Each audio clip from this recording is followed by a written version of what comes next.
on to the first speaker. First speaker, Secretary of State, Alison Grimes.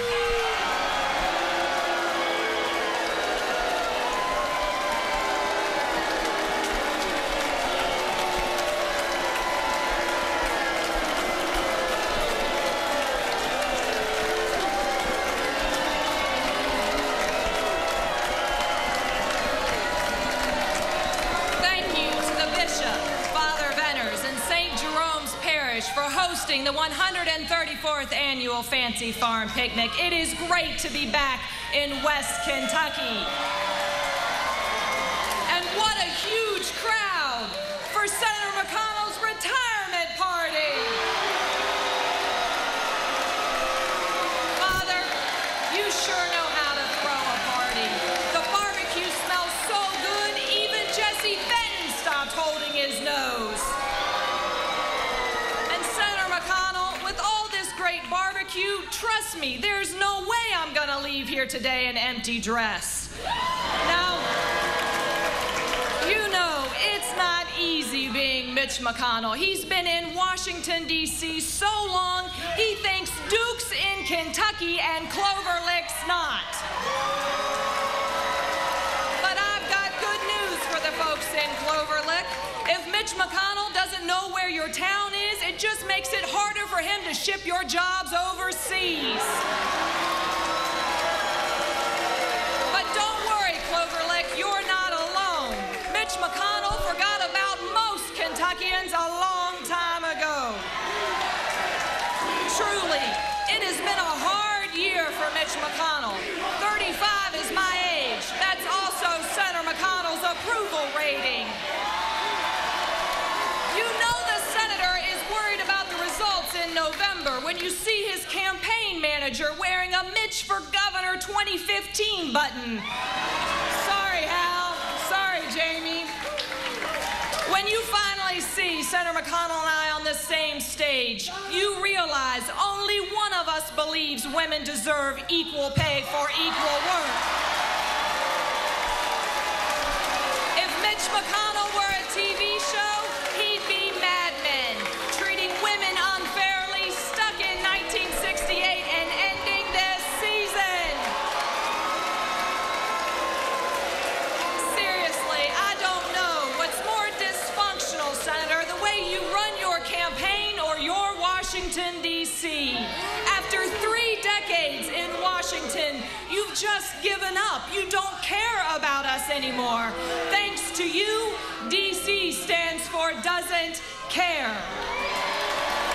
When it comes to giving Kentuckians a fighting chance at actually surviving by increasing the minimum wage, Mitch McConnell doesn't care. I do. It's not a minimum wage, it's a living wage that all Kentuckians, like Mike Teagarden from Knott County, need and deserve. When it comes to supporting our seniors, Mitch McConnell doesn't care. I do. Our seniors, like my grandmother, deserve to have a United States senator that will fight to protect and strengthen Medicare and Social Security, not dismantle it. And when it comes to our students being able to afford college, Mitch McConnell, well, he doesn't care. I do. Mitch McConnell may bail out Wall Street, but I'll have the backs of our students and graduates. Students like Clay Williams in Ball County deserve the opportunity to earn degrees, not debt. When it comes to being a woman and being treated equally here in the Commonwealth of Kentucky, well, Mitch McConnell doesn't care.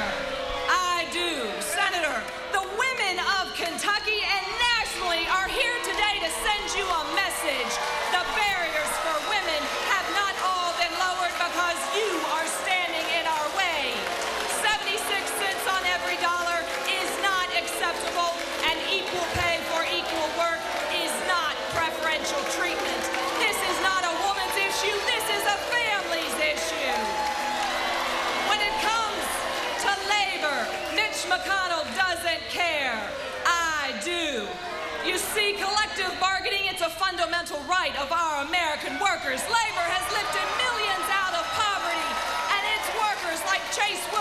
from McCracken County that will help us grow the middle class.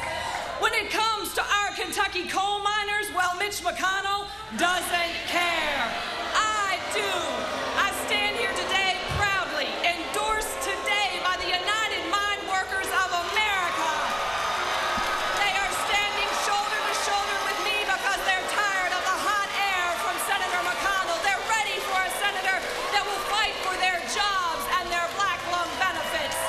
When it comes to the jobs that we so need here in the Commonwealth of Kentucky, well, Mitch McConnell doesn't care.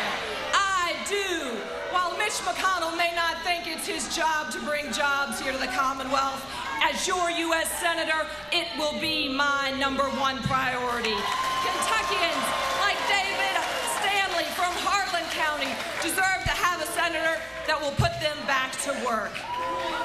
Now, I want you to put aside the partisan attacks, and you'll see one of us represents the Washington establishment. One of us represents Kentucky. One of us represents the past. One of us represents the future. One of us just wants 6 more years, yet another term, while one of us knows Kentucky deserves better. Kentuckians are asking, they are asking, if you're a woman who wants to be treated equally and paid fairly, who do you think speaks for you? Our students are asking, if you dream big and don't want to settle for second best, who do you think will share your vision? Kentuckians are asking, if you're a worker and you're worried about your job going overseas, who do you think will fight for you? Kentucky has felt the pain of a Washington, D.C. that isn't working for far too long. 30 years is long enough. Gridlock has consequences, from infrastructure to agriculture to education to manufacturing. It's time we had a senator that represented the people of this state instead of partisan political interests. Now, folks, I want you to take a look at the two of us up here on this stage, because if Mitch McConnell has his way, well, it's the last time you'll be willing to appear with me. Senator, I'll be at the Kentucky Farm Bureau and the KET debate, Beattyville and Pikeville, and you should be too. And Senator, you seem to think that the president is on the ballot this year. He's not. This race is between me and you and the people of Kentucky. Well, we intend to hold you accountable for your 30 years of failed leadership. You can run from the people of Kentucky. You can refuse to answer their questions. But, Senator, you can't hide from your record, and I intend to hold you accountable, and I don't need hound dogs to track you down.